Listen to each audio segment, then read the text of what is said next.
So, nagsimula ako sa larangan ng pagsisining. Nag-start to simula nung bata pa ako. That was elementary days ko yun. So, by that time,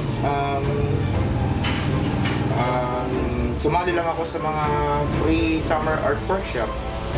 So, natagpuan ko na sobrang interesado ako sa pagsisining. So, by that time, para sa akin, mahilig lang ako mag-drawing.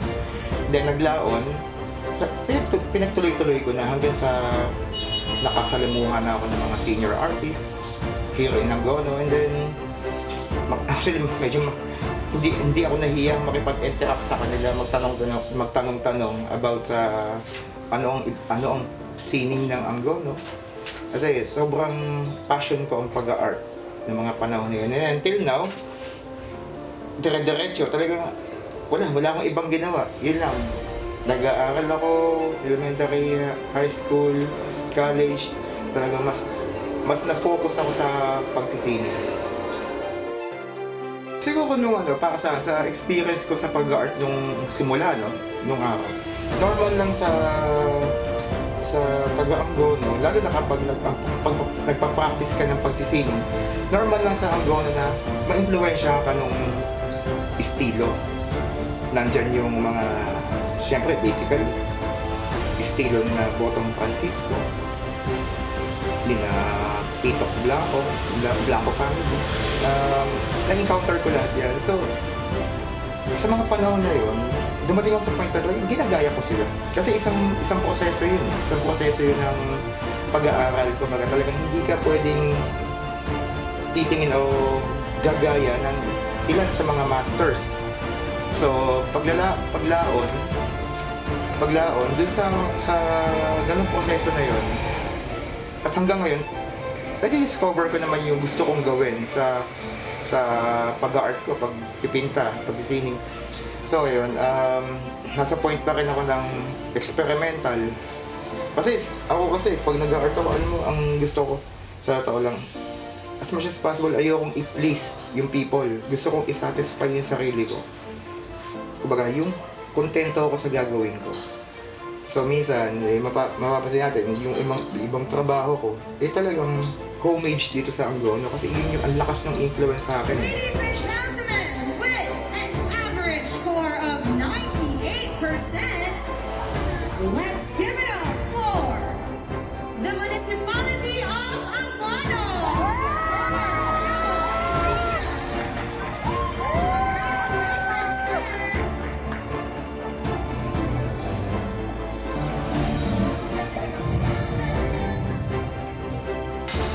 Okay manalo. Pero pag sumasali ako ng competition, doon sa proseso ng i-entry ko, hanggat maaari, ayokong ma-stick doon sa kailangan ganito. Kasi para sa akin nawawala yung essential ng gusto kong gawin. Yeah.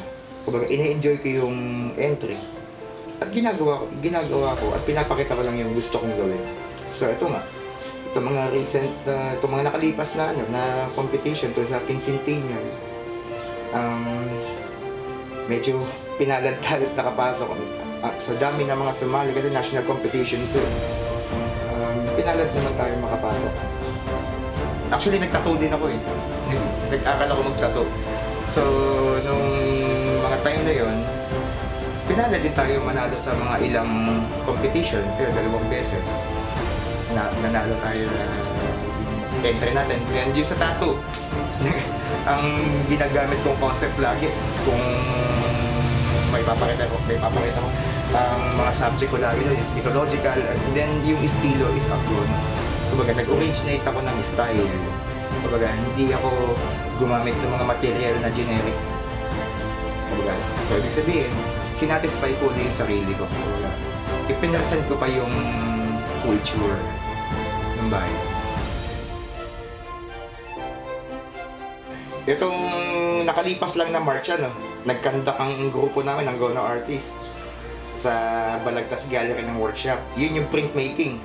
So, ang nagtuturo by that time is si Sir Phil de la Cruz, professor sa UP, of Fine Arts. So, yun, nung time na yun, as a facilitator lang kami nung time na yun. Nag-observe lang ako sa ginagawa nila. Pero, sabi ko, parang ang saya ng printing. And then after ng workshop, mga ilang araw, tinry ko. Nag-ukit din ako. Sabi ko, nakakatanggal ng stress, nakakalibang pala to. So ayun, sinubukan ko din siya. And then ito nga, ilang buwan na nakalipas, dahil nga para sa akin nag-enjoy ako dun sa printing. Ito, gumawa ako ng solo exhibit ko about printing. And then, dun ko ginawa sa Balagtas Gallery. Itong mga nakalipas na. Ito kasi about challenges, siguro yung so physical, may mga bagay tayong hindi basta-basta pwedeng gawin ng mga tulad na nagagawa ng normal. Pero ako, challenges, wala akong pakialam. Actually, as a PWD, laboy pa nga ako. Alam mo kung bakit? Mas gusto ko nga makipag-interact sa mga tao. Mas gusto ko lagi nakikipagkwentungan sa bawat artist. Kapag hindi naman naging hindrance sa akin itong pagiging itong kabansanan ko ito. Sabi ko nga, ba't ako magmumok-mok? Kasi siguro ang saya-saya sa paligid. Puta, mas marami ako matututunan as an artist. Hindi siya naging hindrance.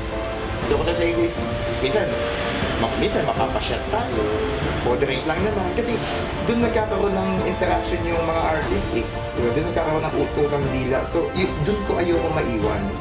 At ayoko maging hindrance yung kapansanan para sa ganun mga pangyayari. So para sa akin, hindi ko na iniisip. I treat myself as a normal person. Dila lang ako. Talino si Ganda na. Kasi although tinanggalan naman niya ako ng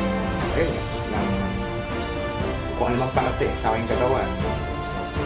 Kung meron naman siyang ipinalit.